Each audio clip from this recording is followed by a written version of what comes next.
Then Petya came out. This was also 2017, plausible deniability, and I'll talk about that in a minute. It was very targeted. So we know that Russia does not always get along with all the other countries around them.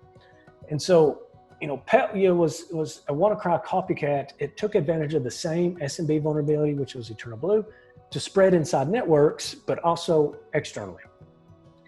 It also dumped the credentials as it spread. Same thing as I was saying earlier. It would, infect a device. It would, use hacking tools to actually dump down local admin credentials and anything else that was saved. There was no valid decryption key for this. So Russia was targeting a specific country that they don't like. They've already turned off their electricity a couple of times. I'm going to choose not to name the country, but you can probably figure it out. That country had a very specific accounting software package that everyone there used. So what Russia did, which was actually pretty ingenious, they were able to get into the supply chain. Every day, the accounting firms or the companies would get an update for that software. Russia put Petya into that. They were part of the supply chain. They put ransomware into the daily update for the accounting software. And when it ended up in that country, they didn't realize the spread. And it spread to everyone very quickly.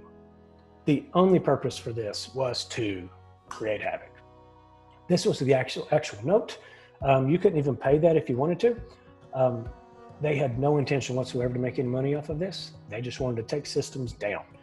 Huge oil companies, not this one, but so like Saudi Aramco, which I think is one of the largest oil companies in the world, they were hit with something similar. So it was very focused. They just didn't realize what reach or how interconnected all the systems are, all the way to United States and Canada. So the good things about Petya was that initial infection was pretty creative. That took a lot of work to do. The hidden agenda is they just wanted to shut down that country. They used the stolen credentials, as they would spread. So after the cleanup, then they could take those credentials and log back into the networks. And then it was delayed notification, and this one is key. So with ransomware 1.0 and 2.0, when your files were encrypted, you received a message pretty quickly. In fact, on the file shares, there was a text file. Hey, here's what you have to do. This one was delayed. It waited until all of the devices were infected before it activated. And so that is what we're seeing with ransomware 3.0 that we'll talk about in a minute. Again, the bad, no method of payment. There was no reason to do this other than to create havoc.